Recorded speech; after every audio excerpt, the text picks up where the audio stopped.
He's telling the honest truth. But that man's being honest. Hey, he ain't lying. I want the truth. You can't handle the truth.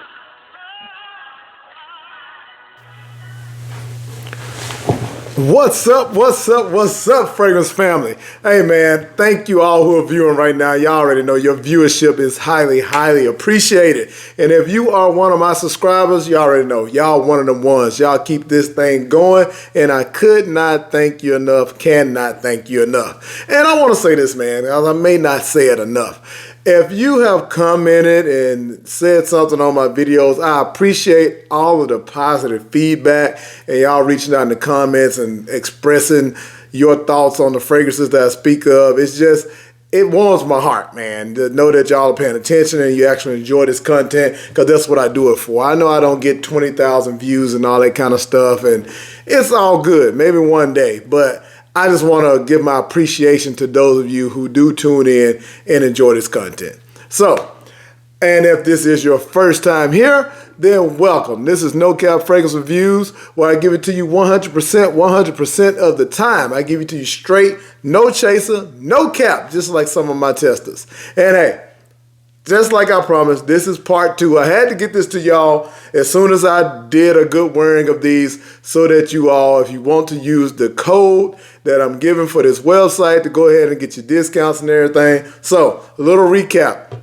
I am reviewing right now a brand called Scentual Obsessions.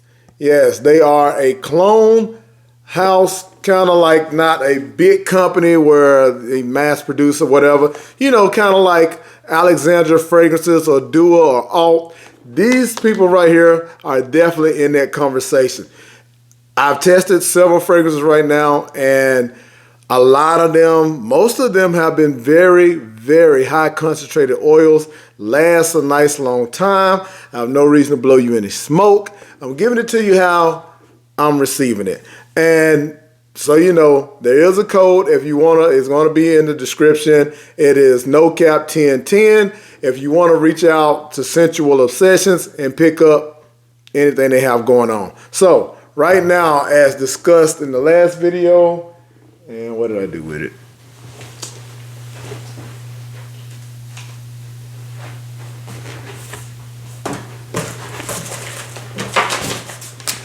Sorry, y'all. This company reached out to me with 6 fragrances, so you get a sample pack. You can either pick it out yourself with the fragrances you want to try, or get them to send you out one that they put together for $30, or you can pick it out for $40 yourself, or check out any of their full bottles that they have. Most are around $40, $42 for a 30 ml, and 50 ml is going to cost you around $65, I believe. So it's up to you to decide whether you feel like that's enough bang for your buck. As I said in the last video, go niche. But yeah, it's like springtime, 6 fragrances. Last time I went over the Mugler Ultra Zest, YSL, and the Elysium clone. So today we're tackling 3 more. So I hope y'all ready for this. Stay tuned to the end, because I will be talking about the clone of Mind Games Blockade. If you're not familiar with that house, up and coming. I mean, they've been out for a while, but they've really been taking off here lately. You can find them in Neiman's, and yeah, you want to hear about this dupe. But we're going to start this thing off with one that I was not familiar with at all, and that I was happy to kind of get my nose on, which, I mean, at least the clone. I haven't smelled the original, but I will pop up the notes and let y'all know what it's working with. Anyway, this fragrance is from Armani. It's called Mania for Men. Armani Mania for Men.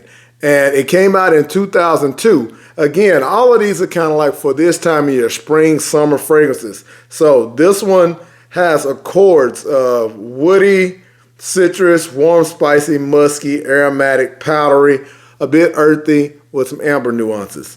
The bottle actually looks a lot like the Armani Code brand. Maybe I'll pop it up right here, let y'all check it out. So the notes on this, in the top, you have mandarin orange, saffron, citrus leaves, middle notes of cedar, vetiver, base notes of musk and amber. Now, like I say, what you get from this, and we're going to go ahead and get it on a tester strip real quick. Maybe I should start putting these tester strips out so I won't have to dig through that thing to do it. Anyway, like I said, these little atomizers are decent. So right off the bat, you get a real nice citrus blast from that mandarin orange, giving it just a little sweetness, a little tartness, but it has citrus leaves, which definitely gives it a greenness with that citrus note. It's very effervescent. I know that's my favorite word, y'all, but it pops. Like, it definitely is aromatic. It definitely pushes. You got saffron in the top. It's not a real floral scent, but it gives a little fresh spiciness with that. With the cedar and vetiver in the middle, like I said, it is an earthy scent, but some people shy away from vetiver, but this is not a strong vetiver. It's more woody than anything. I'm not really sure how this one dries down yet. I haven't given this one a full wearing. I'm just being honest with you, but I wanted to give you the first impressions on this one. And first impressions are, it's a very nice springtime, summertime scent. So it has some amber in the base. I imagine it's going to settle down to a real nice, fresh, kind of sweet, woody fragrance with a little musk. You do get the musk. It's pleasant. So if you are familiar with this fragrance, there's probably a reason why they actually cloned this one. Maybe it's hard to find. I don't know if it's discontinued, but if so, that will probably be a good pickup. Discontinued in these fragrances is the way to go with these type brands.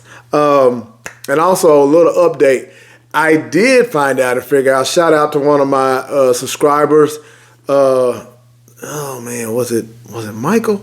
Anyway, you were totally right. Like I was saying on the last one that maybe I wouldn't go for a designer and everything. But one of the reasons why they have cloned a designer fragrance of La Nuit de L'Homme, of YSL La Nuit de L'Homme, is because it is the batch variations. This is a 2009 batch that they have, that best batch basically that they have strayed away from. Like it's not as potent now, which is reason why this one even lasts as long as it do, as well as their oils are a little amped up. But that makes sense also. If you care about batch variations and that's important to you, then maybe this is something you will want to look at with that fragrance. But, all right, moving on to the next one we're discussing today, which is none other than a clone of Roja Dove's Oceania. Now, this one is new to me also. I have not smelled the original. I've pulled up the notes and checked it out. I've went on YouTube. I can't think of YouTube right now. I went on YouTube and watched some reviews on it and everything. It's a highly sought after, again, expensive fragrance, niche fragrance that you may want to get your nose on. It was very pleasant. I wore it today. When I say performed, I was kind of surprised, y'all, because this is a fresh scent as well, but it lasted all day. I can actually still smell it. And the transition of this fragrance, I really, really enjoyed it. Like it started off, hold on, I'm pulling it up for y'all. All right, there it is. All right, so the accords are citrus, aromatic, fresh, spicy, woody, powdery, and violet. So what I got from this, when I first sprayed it on, the top notes are grapefruit, lavender, bergamot, and lemon. Actually, and mandarin orange. There's a lot of notes. Lime, rosemary. Middle notes, you have violet, geranium, ylang-ylang, jasmine, a lot of florals in the base. Plethora of notes as well. Moss, musk, juniper berries, iris, cedar, vetiver, labdanum, sandalwood, vanilla, benzoin. Okay, what do you get from it though? No cap. Off the bat, you get a nice mix of that citrus notes with the lavender, a little fresh spiciness, but I am hit with that iris immediately. My nose picks up on it. It's a very buttery iris going along with those notes. If you're into iris, you'll enjoy this. It kind of has a lotion type texture to it. It's not the makeup bag iris to me. I mean, because, you know, you want to put it in mind of, say, the Dior's or whatever. Kind of not really. This thing really reminded me of, and this is crazy to say, some of y'all not going to be able to make this correlation, but the scent of it reminded me of Curl Activator from back in the day. That little sweetness with the texture, creaminess, or whatever. It was interesting, but that's where my nose took me. Now, it's not unpleasant at all. Don't think of that and be like, hair product. No, but if you've ever smelled it, you know how someone with a Curl Activator smelled. It wasn't an unpleasant smell, but it put me in the mind of that. But it does settle down to a woody, almost cashmere type smell, even though there's no cashmere in here. But that labdanum kind of gives it a little leathery feel.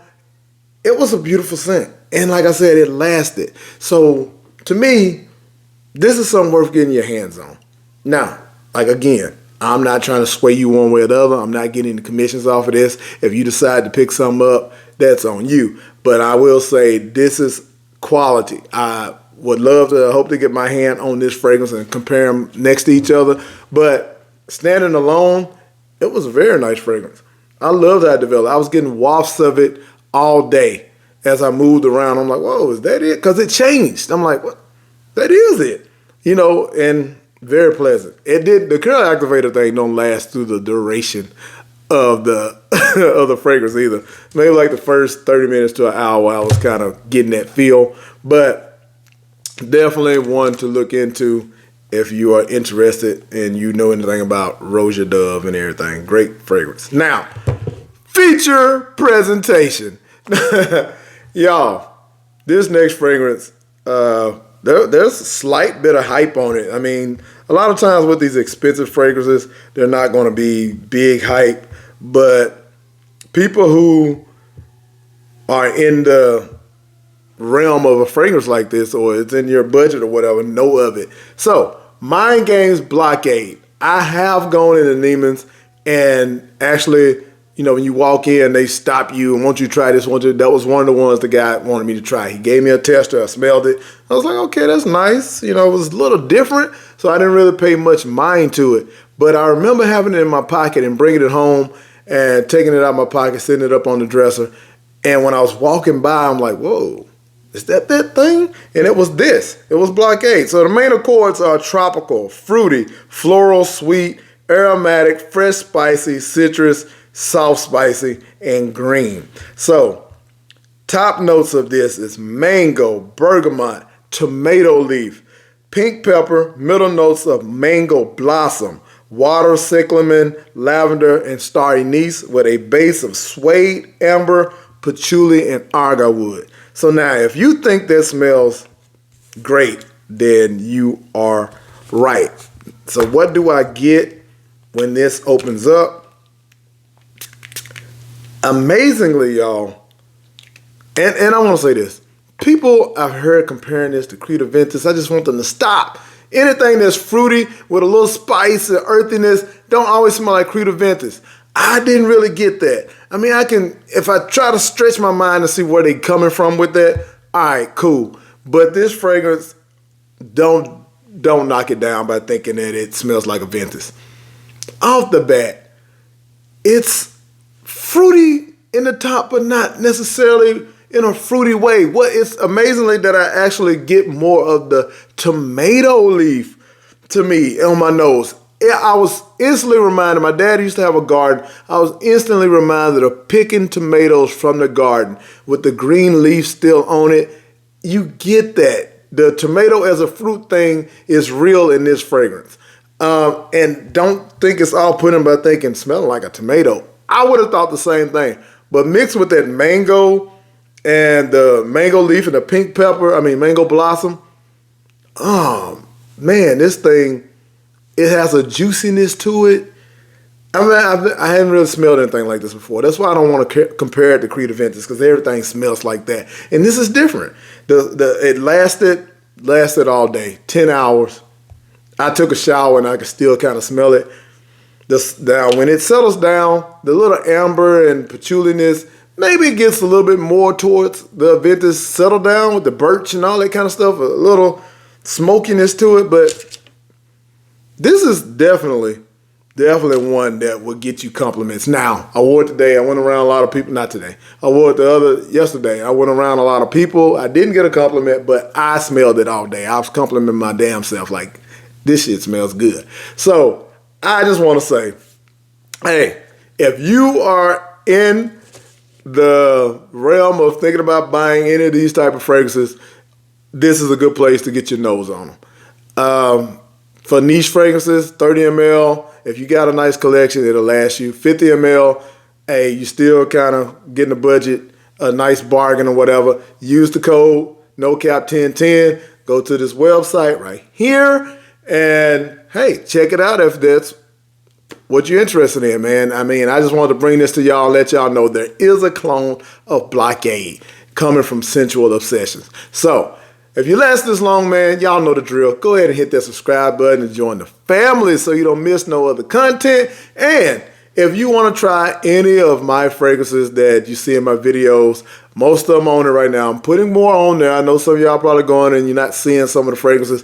It's a process. I'm putting them on there. They will be there. Go to this right here, www.sharemycollection, no cap. Hey, y'all know the drill, man. Until the next one, y'all know the vibes.